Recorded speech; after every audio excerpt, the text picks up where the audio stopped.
everyone, welcome to Positive Power with Michele Dionne. It has been an absolutely fabulous weekend. I hope you had a great weekend.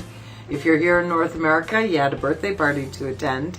It was Canada Day on Friday, and then it was Independence Day on July 4th, which was Monday. So what a great weekend. I hope you spent some time with family, had some fun, did some stuff that made you feel good. And I betcha that somewhere in your celebrations, food was involved. It always is. We're such a social people, and we always seem to have social time around food, which is great. Pros and cons, right? Like everything else. So you get tempted by maybe some food that's not so healthy. And, you know, a lot of people in society, especially here in North America, deal with illnesses, which are way more common than they used to be once upon a time. And we've touched base on that before. But today I'd like to talk a little bit about that more specifically.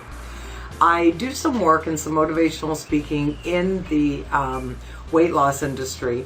And I ran into a woman yesterday who, it just warmed my heart so much for her to tell me that because of the weight that she had lost, she was now off all her diabetes medicine.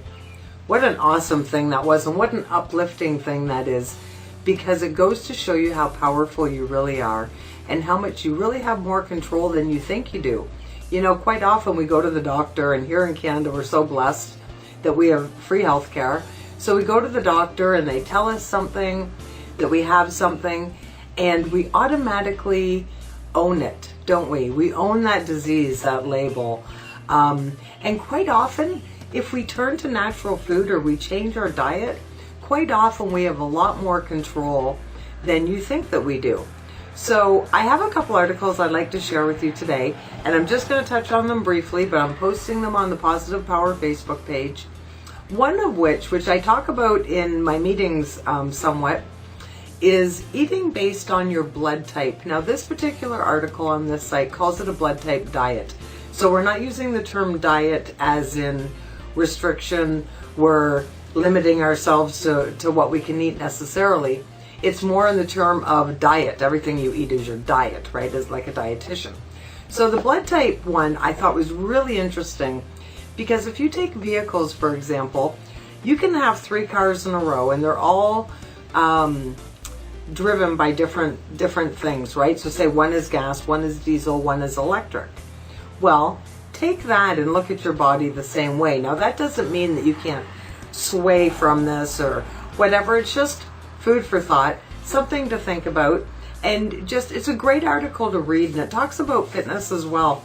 But like if you, for example, if you are a type O blood type, and it doesn't get into the positive and the negatives, if you're a type O, then they recommend, and they do a lot of science and research behind this, that you eat less dairy and grains and more meat. For A, blood type A, which is actually me, more of a vegetarian diet. The other one is blood type B, which is a balance. So if you're a blood type B, you're a balance between vegetables and meats, and you'll find that your whole system performs better and that you are more resistant to diseases, which is absolutely awesome. So check that out and look at it and how it applies to yourself. You know, and then the other site that I wanted to talk about briefly is about a healing diet. Because when you have something, quite often, like I said, if you change your diet, you can feel better, you can possibly eliminate symptoms and get off medicines, which, you know, quite often it's not the disease that kills you, it's the side effects. It's all fine and good till your ears are bleeding, right? Not so fun, not so cool. So this second website, make sure you check that out. And it's got a whole bunch of information on there regarding different things, and it's all healthy stuff. So it's like one ingredient items and different things that are just going to boost you up and make you feel better and help eliminate or maybe flush out of your system whatever the disease or the symptoms are that are inhibiting you. For example, this is a really interesting one because we deal with so much depression in the world. Did you know a small handful of cashews is equivalent to 1 Prozac? Food for thought. Give it a try. Thanks for listening. Great to be joining you this week. I hope you had a fantastic weekend, an even better week. And don't forget how awesome you are. Find me on Facebook. I'm all over the place. Take care.